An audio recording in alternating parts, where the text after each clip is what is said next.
Olá, tudo bem? Espero que vocês estejam muito bem.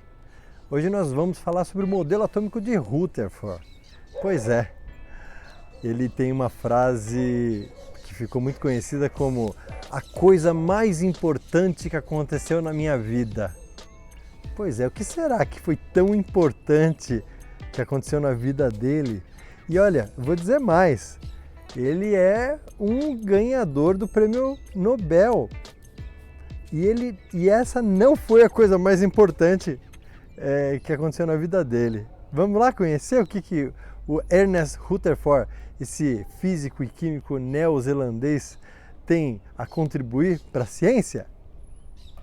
Bom, mas antes vamos falar um pouquinho, vamos ter aqueles 30 segundos para o nosso momento, né? Como que anda hoje? Acordaram bem? Estão se sentindo bem? Tem algo que esteja incomodando, que seja significativo, parar para analisar? Estão bem, estão felizes? O que motiva a felicidade de vocês? O que motiva o acordar, o andar, o movimentar de vocês no dia a dia? E o que desmotiva? O que vocês olham e traz aí uma certa tristeza? Como você pode trabalhar isso internamente para que você seja menos suscetível a esse tipo de influências externas? Como você pode analisar isso tudo e fazer com que isso traga um menor impacto para a sua vida? Tire aí, dê um pause nesse vídeo e dê uns 30 segundos aí de reflexão sobre o seu estado hoje, como você está se sentindo, as questões que cercam o seu dia a dia. Bom, vamos lá então para o nosso estudo da química?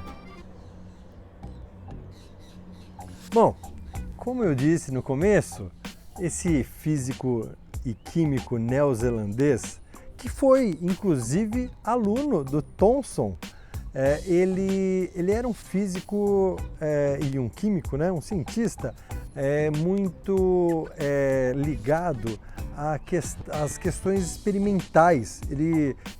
Muitos cientistas são ligados às questões teóricas, modelos teóricos, desenvolvimento de questões teóricas, e outros são ligados a questões mais práticas. Isso é natural e isso é bom porque a ciência acaba se complementando de certa forma. E o Rutherford, ele tinha essa característica muito prática, né? Em 1908 ele ganhou o prêmio Nobel de Física por estudar as questões da radioatividade, a desintegração do núcleo de um átomo. Pois é, olha que coisa interessante, a gente está trabalhando, nós estamos por volta de 1911 nessa época, e em 1908 ele ganhou o prêmio Nobel de coisas que estavam desintegrando o núcleo, e até agora vocês não ouviram eu falar de núcleo de átomo. Olha que coisa interessante. Dalton achava que o átomo eram bolinhas maciças, indestrutíveis, não podiam ser formadas. Aí veio Thomson, disse que o átomo tinha essa característica esférica, mas ele tinha uma carga positiva com partículas negativas em movimentação dentro do átomo, distribuídas de forma uniforme. Mas nós não falamos de núcleo ainda, e o Rutherford, nessa época, já havia ganho então um prêmio tão importante para a ciência, de estudos que ele tinha feito, sem conhecer, olha que coisa interessante, sem conhecer teoricamente o que ele estava trabalhando em relação às desintegrações nucleares. Olha que bacana. Bom, e o que essa história, a coisa mais incrível que aconteceu na minha vida, que foi essa frase que o Rutherford proferiu? Bom, o Rutherford, ele tinha um laboratório, né? E esse laboratório tinham dois cientistas que mais tarde ficaram muito famosos, o Marsden e o Geiger. O Geiger vocês, se não ouviram falar, vão ouvir em algum momento, sobre o contador Geiger, aquele equipamento que conta, que mede o nível de radioatividade de uma região. Chernobyl, por exemplo, se você for a Chernobyl hoje, espero que você não vá, você vai ter que ir com um equipamento, um contador de Geiger. Por quê? Porque existem níveis máximos de exposição e tempos máximos que a gente pode se expor à radioatividade. E um contador Geiger ele traz essa possibilidade da gente analisar quanto está tendo ali de exposição à radioatividade. Foi o Geiger, um cientista na época, contemporâneo do Rutherford, aluno do Rutherford, e o Marsden, que trouxeram um experimento que motivou esse espanto, essa admiração e essa frase que ficou muito conhecida, né? A coisa mais importante que aconteceu na minha vida. O que acontece? Nessa época, o Rutherford, ele estudava desintegrações radioativas nucleares, né? Ele sabia como aconteciam as coisas, mas sabia o que acontecia, mas não sabia as razões de por que essas desintegrações aconteciam. Ele sabia que tinha uma desintegração que hoje nós chamamos de partículas alfa, que é uma radioatividade de todas a que menos oferece perigo, diga-se de passagem. Mas é uma radioatividade que vem com muita energia. São partículas, só para vocês terem uma ideia, não precisa se preocupar com isso que eu estou falando, mas elas são muito parecidas com o núcleo de um átomo de hélio, só que com muita energia. Então, o que o Rutherford pensou? Ele falou assim, eu vou bombardear, eu vou submeter uma superfície, uma lâmina bem fininha de ouro, eu vou submeter essas partículas alfa e vou ver o que acontece. Uma coisa interessante é que partícula alfa a gente não consegue enxergar, mas a gente consegue identificar se elas estão incidindo em alguma superfície. Sabe como? Sabe aqueles relógios, por exemplo, relógio de ponteiro, que quando estão no escuro brilham, vamos chamar assim? Ali tem sulfeto de zinco. Inclusive, na próxima aula a gente começa a entender melhor o que é esse fenômeno. Sulfeto de zinco é uma substância que brilha no escuro quando é submetida a alguma radiação. E o que ele fez? Então, olha que bacana esse experimento. Ele pegou um material que emitia radiação, né? E colocou uma estrutura que essa radiação ela incidiria diretamente na superfície dessa chapa de ouro. Bom, o que ele pensou? Ele falou assim, essas partículas vão atravessar tranquilamente essa lâmina de ouro. Né? Por quê? Porque é muita energia que está chegando, essas partículas estão chegando com uma energia muito violenta. Ele, inclusive, ele relaciona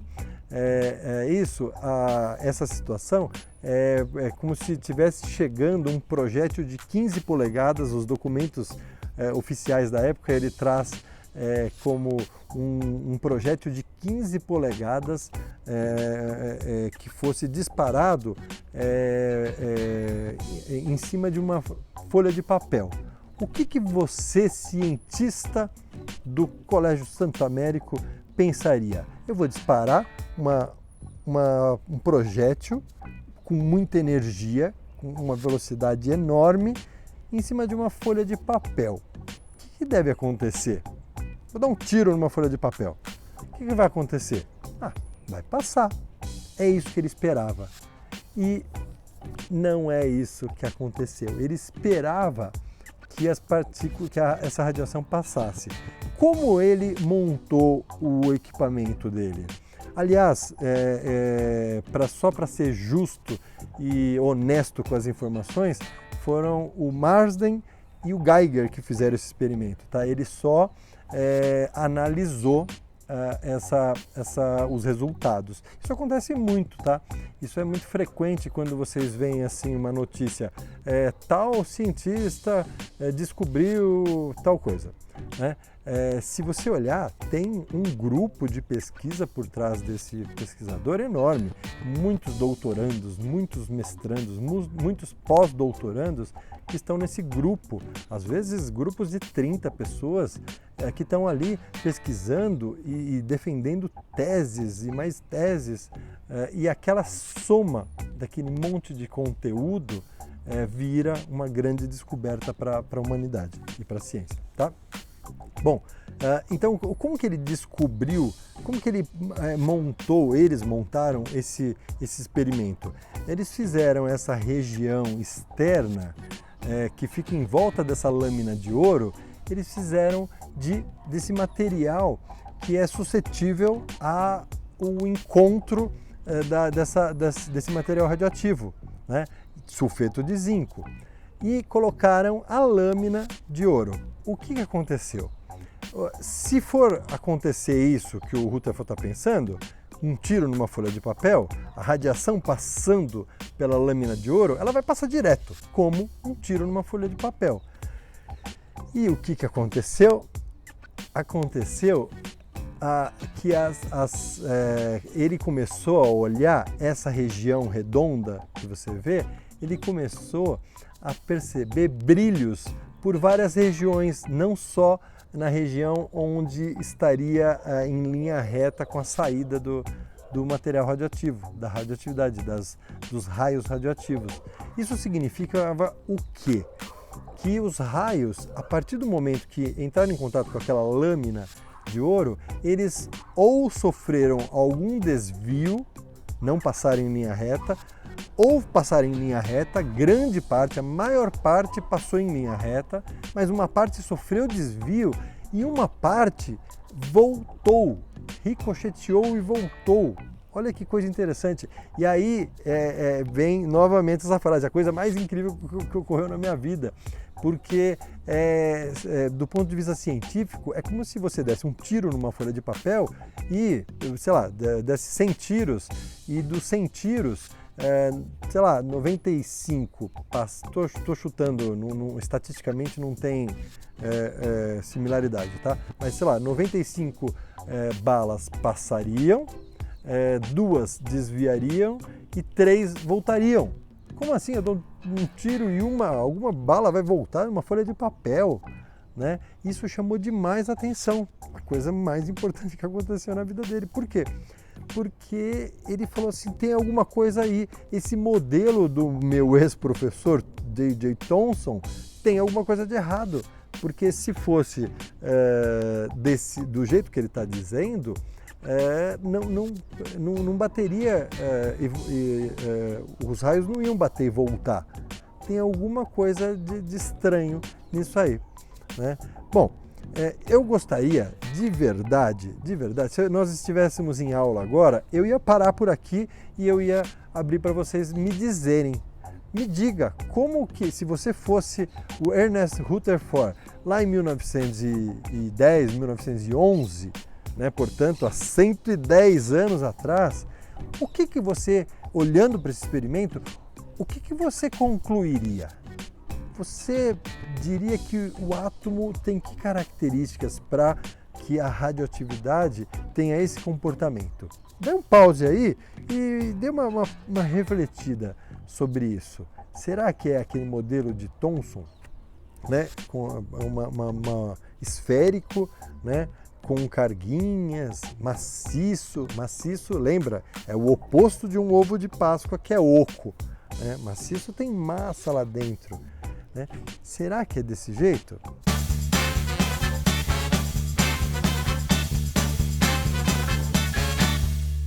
Vamos ver o experimento que ele fez? Olha que coisa interessante, as partículas alfa estão saindo desse bloco, era um bloco inclusive todo revolto de chumbo, porque o chumbo ele revestia contra a saída da radioatividade. Muitos cientistas, inclusive, morreram na época em decorrência da exposição da radioatividade, porque eles não conheciam, morreram de câncer, porque eles não conheciam muito bem os efeitos desse material. Bom, e aí o que acontece? A radioatividade está passando, ela está passando, algumas estão desviando e algumas estão voltando, E a gente consegue ver isso pelo brilho que tem nessa chapa, A chapa em volta, ela está o tempo todo brilhando, tanto como se fosse em linha reta, como sofrendo algum desvio, como também sofrendo a volta, o retorno dessas partículas. E aí o que ele chegou à conclusão? Ele chegou à conclusão que o átomo tem uma região que ele chamou de núcleo, onde ficariam então partículas positivas. Eles sabiam, isso é importante, eles sabiam na época que a radiação tinha uma carga positiva. Então, olha que interessante, o núcleo, como ele chegou à conclusão que o núcleo era positivo? Por causa dos desvios. Quando uma radiação passa e desvia, é porque o positivo com o positivo se repeliram e aí sofreu algum desvio. Quando ela passa direto, é porque passou longe do núcleo. Então ele chegou à conclusão que a relação entre o núcleo e a região onde tinha as cargas negativas, que ele chamou de eletrosfera, era uma região muito grande. A eletrosfera era muito grande, mas muito grande. Só para vocês terem uma ideia, hoje a gente sabe que assim, em média, um átomo tem a eletrosfera 10 mil vezes maior, 10 a 100 mil vezes maior do que o núcleo.